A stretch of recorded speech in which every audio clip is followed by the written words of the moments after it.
নমস্কার বন্ধুরা। মহাদেব শিবের পূজার কথা উঠলেই যে জিনিসটির কথা সবার আগে মনে আসে সেটি হলো বেলপাতা।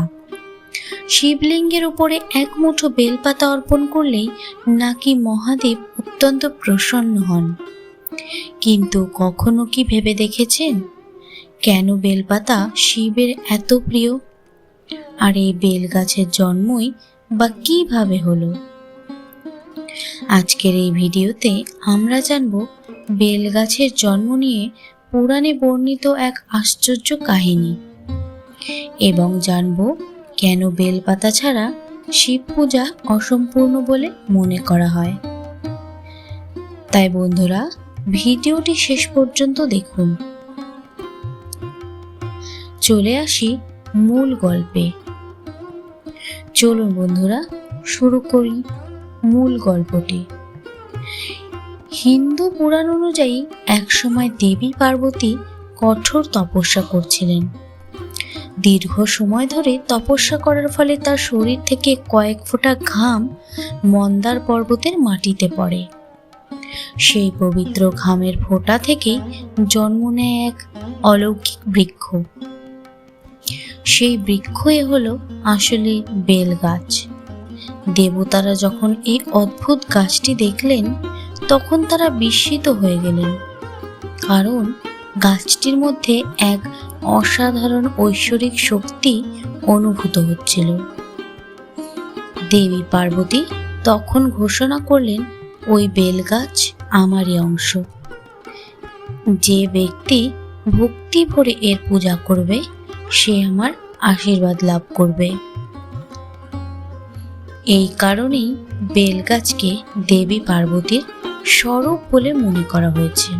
চলুন বন্ধুরা, এবার আমরা জেনে নিই শিবের সঙ্গে বেলপাতার সম্পর্ক কি।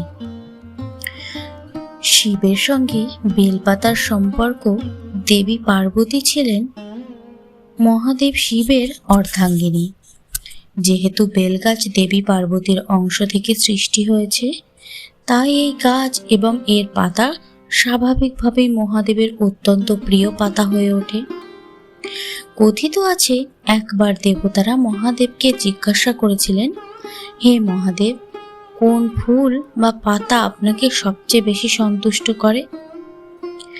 তখন শিব বলেছিলেন, ভক্তি ভরে অর্পণ করা একটি বেল পাতাই আমাকে 1000 পদ্ম ফুলের চেয়েও বেশি আনন্দ দেয়। সেই থেকেই শিব পূজায় বেলপাতার গুরুত্ব অপরিসীম হয়ে ওঠে। এখন বন্ধুরা, আমরা শুনে নেব বেলপাতায় 3টি পত্র কেন থাকে। আপনারা নিশ্চয়ই লক্ষ্য করেছেন, সাধারণত একটি বেলপাতায় 3টি ছোট ছোট পাতা একসঙ্গে যুক্ত হয়ে থাকে। এই 3টি পাতার বিশেষ আধ্যাত্মিক অর্থ রয়েছে। অনেকের মতে এই 3টি পত্র হলো ব্রহ্মা, বিষ্ণু ও মহেশ্বরের প্রতীক। আবার কেউ বলে থাকেন এটি শিবের 3টি চোখের প্রতীক। আরও একটি বিশ্বাস হলো 3টি পত্র সত্য, রজ এবং তম এই 3 গুণের প্রতিনিধিত্ব করে থাকে। অর্থাৎ বন্ধুরা, একটি বেল পাতার মধ্যেই সৃষ্টির গভীর রহস্য লুকিয়ে রয়েছে, যা আমরা খালি চোখে দেখতে পাই না। বেলপাতা অর্পণ করলে কি ফল পাওয়া যায়? শাস্ত্রে বলা হয়েছে, ভক্তি ভরে শিবলিঙ্গে বেলপাতা অর্পণ করলে পাপ ক্ষয় হয়, মানসিক শান্তি লাভ হয়, সংসারে বাধা দূর হয়, শিবের বিশেষ কৃপা লাভ হয়। বিশেষ করে সোমবার ও মহাশিবরাত্রিতে বেলপাতা নিবেদন করলে তার ফল আরও শুভ বলে মনে করা হয়। এখন আমরা একটি ছোট্ট গল্প শুনে নেব এই বেলপাতা সম্পর্কে। হ্যাঁ বন্ধুরা, চলুন এবার আমরা শুনে নিই একটি ছোট্ট উদাহরণস্বরূপ গল্প। এক শিকারীর গল্প। শিব পুরাণে একটি বিখ্যাত কাহিনী পাওয়া যায়। একজন শিকারী একদিন সকালে জঙ্গলে শিকার করতে গিয়ে পথ হারিয়ে ফেলেছিলেন। রাত হয়ে যাওয়ায় তিনি একটি বেল গাছে উঠে বসেন। সারা রাত জেগে থাকার সময় তিনি অজান্তেই নিচে বেলপাতা ফেলতে থাকেন। তিনি জানতেন না যে গাছের নিচে একটি শিবলিঙ্গ ছিল। সেই বেলপাতাগুলি শিবলিঙ্গের ওপর পড়তে থাকে এবং অনিচ্ছাকৃতভাবেই তার দ্বারা শিব পূজা সম্পন্ন হয়। মহাদেব তার এই সরলতা ও অজান্তে করা ভক্তিতে সন্তুষ্ট হয়ে তাকে আশীর্বাদ করেন। এই কাহিনী থেকে বোঝা যায় মহাদেব বাহ্যিক আড়ম্বর নয়, ভক্তির মূল্য দেন। এবার শুনে নেব বেলগাছের আধ্যাত্মিক মাহাত্ম্য।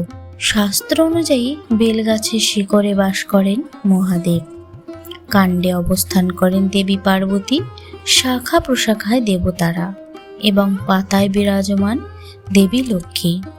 তাই বেলগাছকে অত্যন্ত পবিত্র বলে মনে করা হয়। অনেক ভক্ত আজও বেলগাছের নিচে প্রদীপ জ্বালান এবং প্রণাম করেন।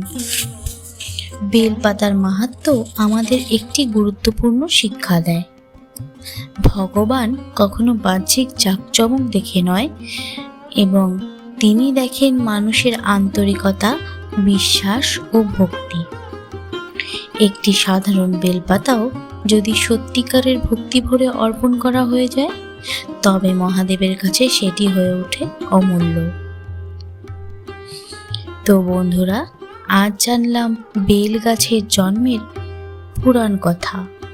বেলপাতা শিবের অত্যন্ত প্রিয় হওয়ার কারণে এর আধ্যাত্মিক মাহাত্ম্য সম্পর্কে। ভিডিওটি যদি ভালো লেগে থাকে একটি লাইক করুন, শেয়ার করুন এবং এমন আরও সনাতন ধর্মের গল্প ও রহস্য জানতে আমাদের চ্যানেলটি সাবস্ক্রাইব করতে ভুলবেন না। হর হর মহাদেব। ধন্যবাদ। দেখা হবে অন্য কোনো ভিডিওতে আপনাদের সঙ্গে।